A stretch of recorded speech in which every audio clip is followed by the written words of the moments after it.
আমি কি তোমায় খুব বিরক্ত করছি বলে দিতে পারো তা আমায়? হয়তো আমার কোনো প্রয়োজন নেই, কেন লেগে থাকি একটা কোনায়?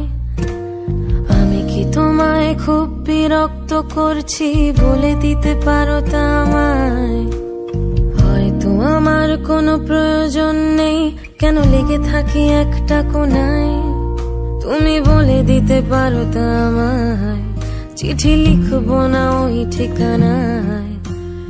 আমারও তো মন ভাঙে, চোখে জল আসে, আর অভিমান আমারও তো হয়, অভিমান আমারও তো হয়।